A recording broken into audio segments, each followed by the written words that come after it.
A Quiet Place Part 2 doesn't hit the way Part 1 did.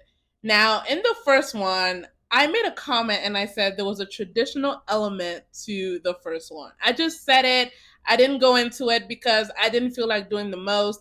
And plus, there were other interesting things to talk about in the first movie. Now I'm ready to do the most. So when I watch movies, shows, I look at it through an intersectional social and cultural lens. This all started with the Vampire Diaries. If you know, you know. So I'm always looking at and I'm interested in what gets put on our screens, who gets what storylines, because they end up reinforcing or deconstructing stereotypes, tropes, archetypes based on gender, race, sexuality, heteronormativity, all of that stuff.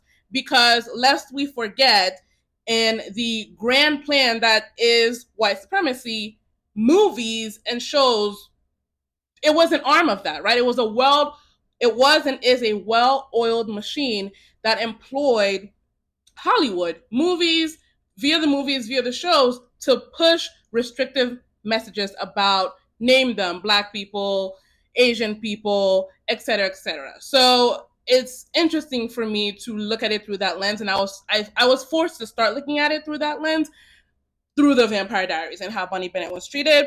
So with that disclaimer, I want to talk about Evelyn. I said in the first movie that at the end, I said I was looking forward to the sequel so that I could see what Evelyn is made of. Turns out what Evelyn is made of is quickly finding the nearest man possible to be a Lee surrogate. And I want to go into that and the traditionality that is present in the Evelyn character and that is pushed through the Evelyn character. There was traditionality pushed through Lee as well, right? He was the patriarch. He didn't say much. He emotionally neglected both of his kids, but especially Regan. He only really showed affection. He had a nice moment with Marcus, but he really only showed true affection. Like, he was really only relaxed with his wife, the adult woman. And, he didn't really have an equal partnership with Evelyn when it came to protecting the family. Meanwhile, Evelyn, her role was to keep house and home. We didn't see Lee get involved with the kids' education and teach them to read and write. That was Evelyn's role. And she could focus on that because she didn't have to worry about anything else because the patriarch was there. She did not try to, no matter how many times Lee was shown the light that flame, neither of them tried to reach out to find community because it was enough for them to have their little family on the little farm. And Evelyn didn't try to find anybody else and increase her numbers until she lost the patriarchal protection. And we only see her wielding a gun to protect the offspring. And that's what Evelyn did in part 2. Everything Evelyn did made sense, right? She tried to increase her number.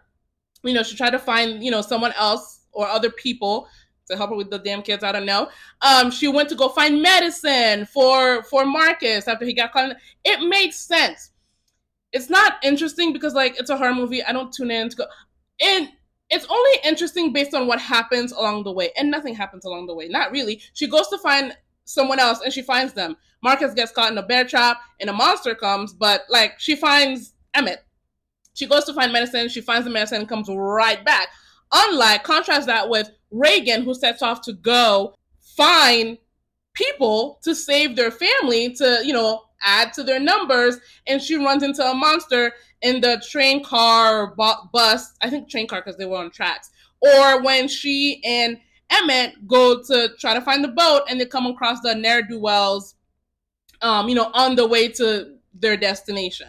Evelyn embodies and pushes a trope, an archetype, and it's the white mom, and it's important that she's white because Black moms don't get this, Hispanic moms, Asian moms, they're not even put on the screen to do this. And when they are, this is not what they get. Part of Evelyn's archetype is being a damsel. Now, you might say, well, how can she be a damsel, Alta? Because in the first movie, she, like, was badass when she was in labor, but it's like, yeah, but who else was going to have the baby? Like, no one can have the baby for her. She needs to bring this life into the world. So she needs to do what she needs to do to bring the life into the world.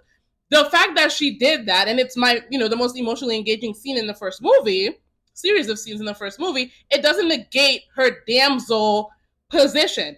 Because why give her a baby? Like, A Quiet Place is an original work. It's not based off of books. They're not bound by a previously established piece of work. So why give her a baby? Why stop? She already has 2 kids. If we're caring and giving a damn about Evelyn as an individual and not a message that she can push or an archetype that she can be boxed into, why give her a baby? What does that do for her? It limits her.